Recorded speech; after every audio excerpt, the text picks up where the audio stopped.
Since I've embraced Islam, and even before I embraced Islam, because Islam to me is more than just an idea or just more than a rite of passage. It's not like bam, boom, you're Islamic, all of a sudden your life changes. No, it's a way of life. You look at it through like an idea or as a complete faith and complete change of mind, a complete change of soul, a complete change of body.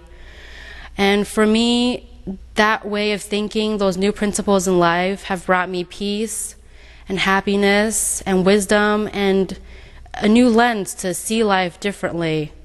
For example, bad friends I've had in the past who would use me sort of like as a garbage dump to just ramble on and on about their problems, and when I would try to be genuine with them after the knowledge I've seeked and after I've gotten stronger, I would try to talk to them and they wouldn't listen. And so these friends I've noticed have become not friends, but people who have made me weak, sort of like shaitan's devils, averting me from the path and making me go back. And my life, as you've seen already, was a mess, and I don't want it to be like that. So ever since I've embraced Islam, I've cut those friends, quote unquote friends, from my life because I want to continue to grow and prosper and be filled with light and hope and faith and happiness and peace, and not full of devils and doubt and weakness, which is like, uncertainty, confusion, craziness,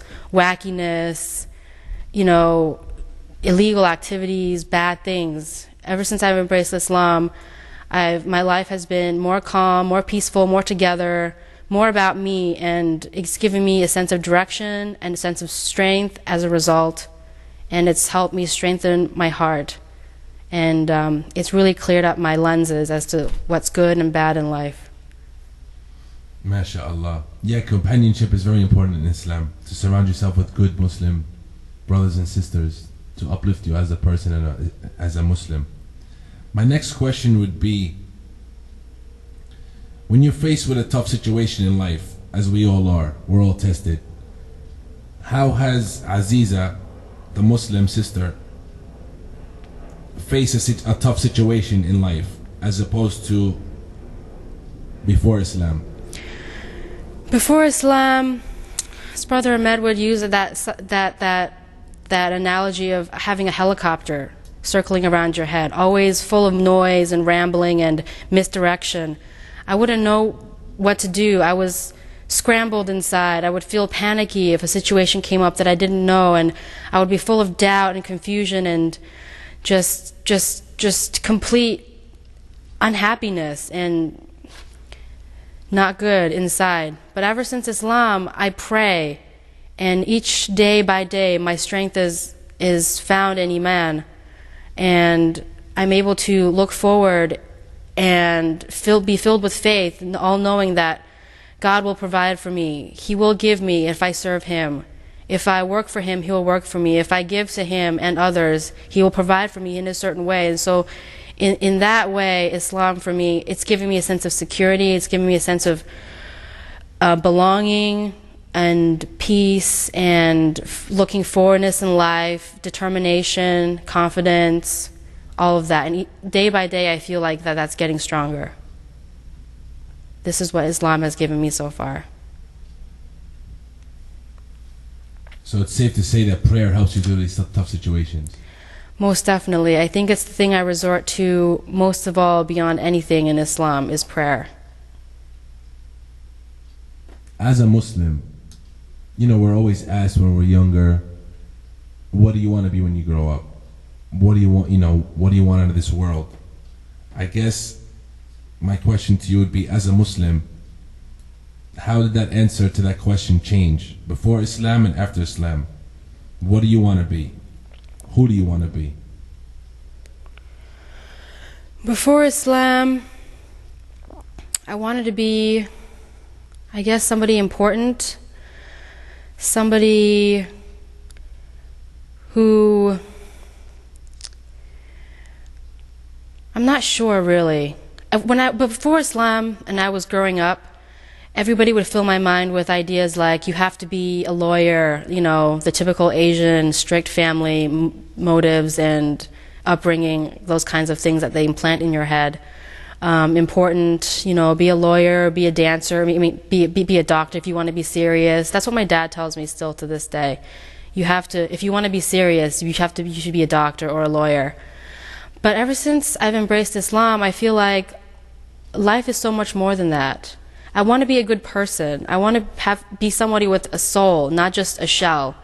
Going through the motions, not knowing what he really wants, and being fake on the outside, having a car and a life and a swimming pool and jacuzzi and all these men and parties and clothes and money and jewelry, and be full of emptiness and devils on the inside. Because at the end of the day, girls like that, and I've been one of those girls, around those girls, and I've felt it. Like they're empty inside. At the end of the day, they cry. And so I guess after embracing Islam, I want to be the opposite of that. I want to be filled with substance and sustenance and things other than money and power. And because life is so much more than that, God is here to serve us. We're here to serve God in this life in the best way that we can, in this life and in the hereafter. And I want to be a good Muslim and to serve Him in the best way that I can, so that I can achieve the maximum amount of happiness now and in the hereafter.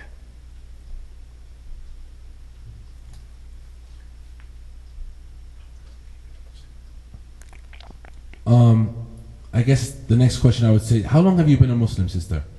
I've been a Muslim for about 8 days. MashaAllah, fairly new. MashaAllah. Yes. Sister, my next question, I want you to think about before you answer. If Sister Aziza could sit with Chelsea a year ago, what advice would Sister Aziza give Chelsea a year ago?